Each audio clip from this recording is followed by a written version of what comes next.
Pre release event రోజు కథని దగ్గరగా గెస్ట్ చేసిన వాళ్ళకి అల్టిమేట్ గిఫ్ట్ ఇవ్వబోతున్నాం. ఏంటి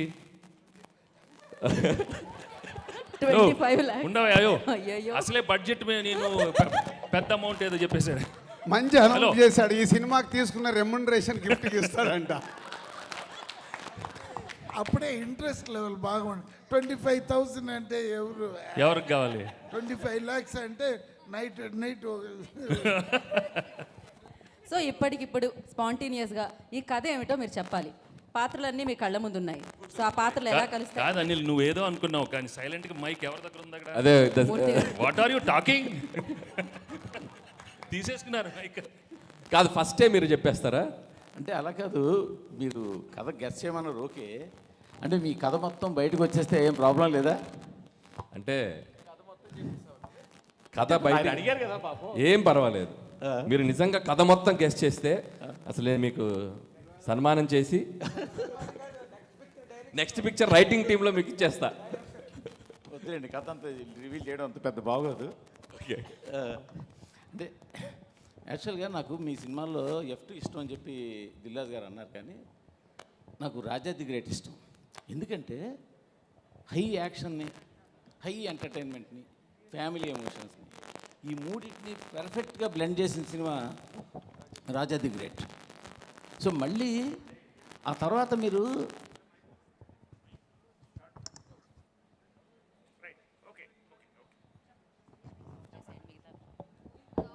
హలో తర్వాత మీరు ఎంటర్టైన్మెంట్ చేస్తున్నారు కానీ యాక్షన్ కొంచెం వదిలేశారు. నాకు ఈ సినిమా చూస్తుంటే మళ్ళీ రాజా ది గ్రేట్ లాగా అటు ఫ్యామిలీ, ఇటు యాక్షన్, అటు వెంకీ గారికి కావాల్సిన ఇంటింట్లో ప్రియరలు, ఒంటింట్లో ప్రియరలు, ఆ బ్లెండ్ ఇవన్నీ కలిపి మీరు కథ అల్లినట్టు కనిపిస్తుంది. బేసిక్గా సీఎం ఉన్నారు, పార్టీ ప్రెసిడెంట్ ఉన్నారు, CEO ఉన్నారు, సో అక్కడ గ్యాంగ్స్టర్లు ఉన్నారు. సో ఒక క్లైమాక్స్లో ఏదైనా ఒక కిడ్నాప్ డ్రామా లాంటిది ఏదో మిక్స్ చేసి ఉంటారని అనుకుంటున్నాను. సో ఎక్స్ కాపుకి పిలుపు రావడం, ఎక్స్ కాపు వెళ్ళి సేవియర్ లాగా ఆ స్టేట్ గవర్నమెంట్ ప్రాబ్లమ్ని సాల్వ్ చేయడం, ఈ సాల్వ్లో ఇద్దరు హీరోయిన్లు ఆయన పక్కన ఉండి ఎంటర్టైన్మెంట్ చేయడం, ఇదన్నీ నేను అనుకుంటున్నాను.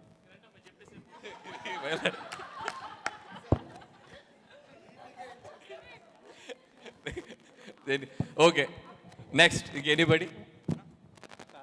అనిల్ గారు, చెప్పండి. అంటే ఈ క్రియేటివ్ ప్రాసెస్ అంతా యూజువల్గా మీది. మా క్రియేటివిటీ ఎలా ఉంటుందంటే ఒక్క 10-15 నిమిషాలు టైం ఇస్తా, పక్కకి వెళ్ళి మీకు కావాల్సిన వాళ్ళు ఒకళ్ళిద్దరికి ఫోన్లు చేసుకుంటే కథ అంతా వచ్చేస్తుంది. అందుకే మీకు ఆ టైం ఇవ్వకుండా మా ఎదురు కూర్చోబెట్టుకున్నాం. ప్రాబ్లం ఏంటంటే వెంకటేష్ గారేమో సినిమాల్లో కథలు ఉండాలి, మీ దాంట్లో ఏమో కథల కంటే కూడా ట్రీట్మెంట్, ఎంటర్టైన్మెంట్ ఎక్కువ. కాబట్టి ఇది పెద్ద టెస్ట్ మాకు ఇది.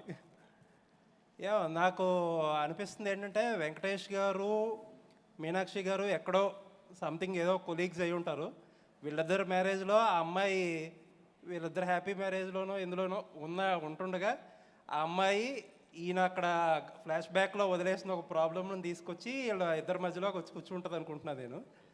ఆ అమ్మాయి వచ్చిన ప్రాబ్లమ్స్తో, ఆ అమ్మాయితో పాటు ఆ అమ్మాయి ఆయన గతం తాలూకు ప్రాబ్లమ్స్ తీసుకురావడం, అవన్నీ ఎలా సాల్వ్ చేస్తారని స్టోరీ అనుకుంటున్నాను. Super, first 2 super. నెక్స్ట్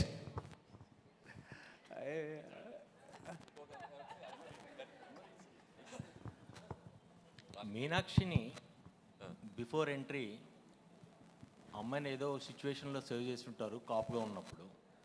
తర్వాతకి ఈయనకేదో ఒక డెఫిషియన్సీ ఏదో వచ్చి ఏదో ప్రాబ్లమ్స్లో ఉండుంటారు.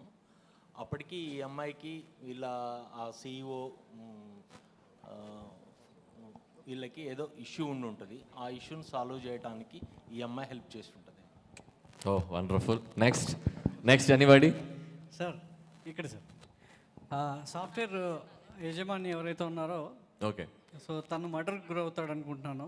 దాన్ని సాల్వ్ చేయడానికి ఎక్స్ కాపుగా ఉన్నటువంటి గర్ల్ ఫ్రెండ్ సహాయంతో, ఇప్పుడు ఎవరైతే IPS ఉన్నారో మీనాక్షి గారి సహాయంతో ఎక్స్ కాపుగా ఉన్న అతను తన వైఫ్ ద్వారా ఈ కేసుని అంతా ఛేదిస్తాడు. దానికి అక్కడ ఉన్నటువంటి సీఎం కావచ్చు, వాళ్ళ ఏవైతే పార్టీ ప్రెసిడెంట్, ఎక్స్ సాఫ్ట్వేర్ దానికి లింక్ ఉంటుంది. దానికి సీఎం ఏ విధంగా సహాయపడతాడు. ఆ మధ్యలో జరిగిన డ్రామా ఏంటి, వాళ్ళ ఫ్యామిలీ ఆ మర్డర్ని ఏ విధంగా చేంజ్ చేస్తుంది, ఏ విధంగా ఆ కేసును సాల్వ్ చేస్తుంది అనేది గెస్సింగ్ సార్. అంటే నిజంగా చాలా ఇంట్రెస్టింగ్ ఉంది. అంటే ఒక ప్లాట్ పాయింట్కి ఎన్ని పాయింట్ ఆఫ్ ఉన్నాయో తెలుస్తుంది. సార్ అది కాదు సార్, ఇది సినిమా షూటింగ్ మొదలెట్టే ముందు పెట్టుంటే 4-5 కథలు తిద్దరు, సీక్వెల్ తిద్దరు ఇప్పుడు. పర్లేదు, ఇప్పుడు నోట్ చేసుకుంటాం బాగా చెప్తే.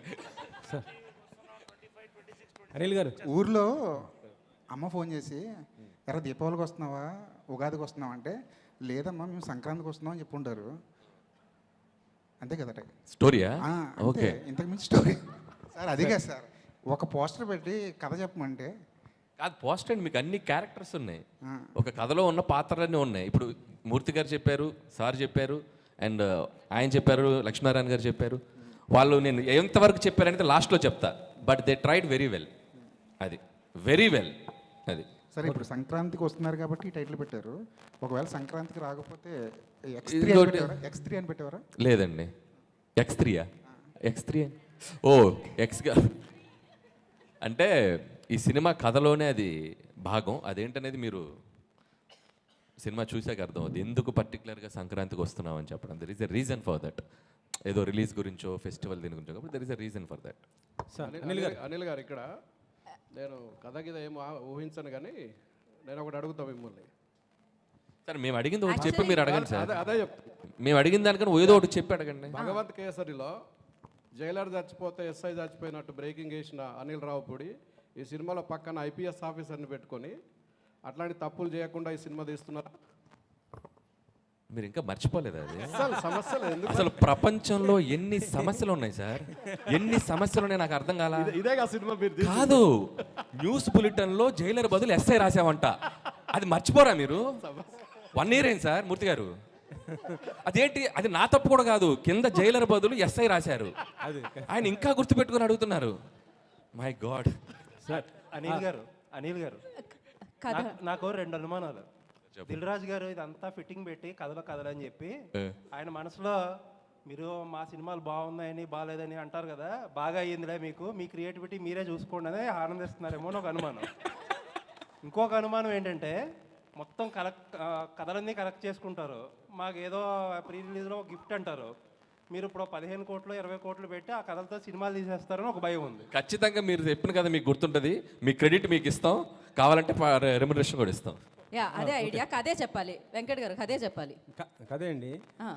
అంటే నాకు గతంలో ఒక సినిమా చూశాను, జీవిత ఖైదీ అని, శోభన్ బాబు గారిది. అందులో కూడా జయప్రద, జయసుధ గారు, శోభన్ బాబు గారు ఎస్ఐ, జయప్రద గారేమో పోలీస్ ఎక్స్ లవర్, జయసుధ గారేమో వైఫ్. ఈ ముగ్గురు సేమ్ క్యారెక్టర్స్ ఇవి.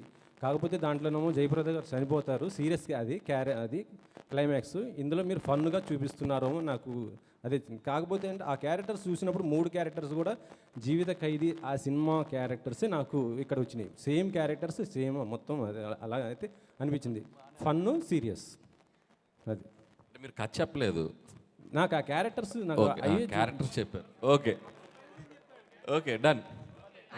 ఓకే, నెక్స్ట్ నెక్స్ట్ లక్ష్మి గారు కథ చెప్తున్నారు అంతే, క్వశ్చన్స్ కాదు.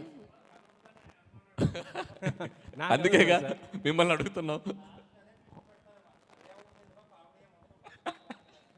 అడగండి, చెప్పండి. సారీ, ఇక్కడ అనిల్ గారు ఒక్క నిమిషం.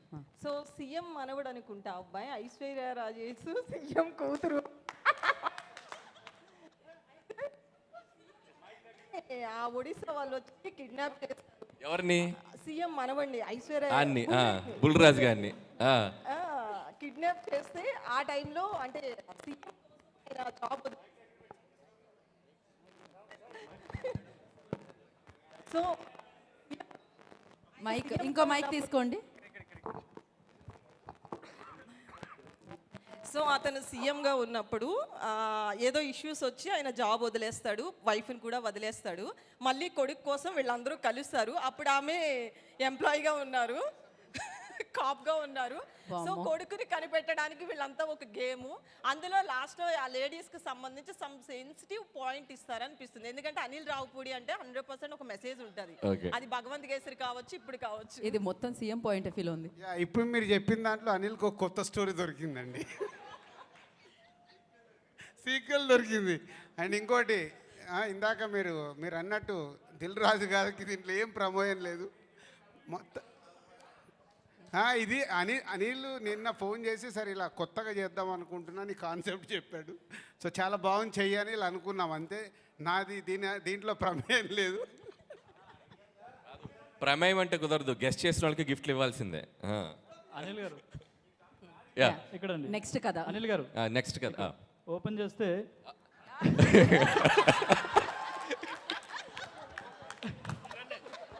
నెక్స్ట్ షాట్ చెప్పండి ఒకసారి. అదే సాయి కుమార్ గారు ఎలివేషన్తో మీరు వస్తారు.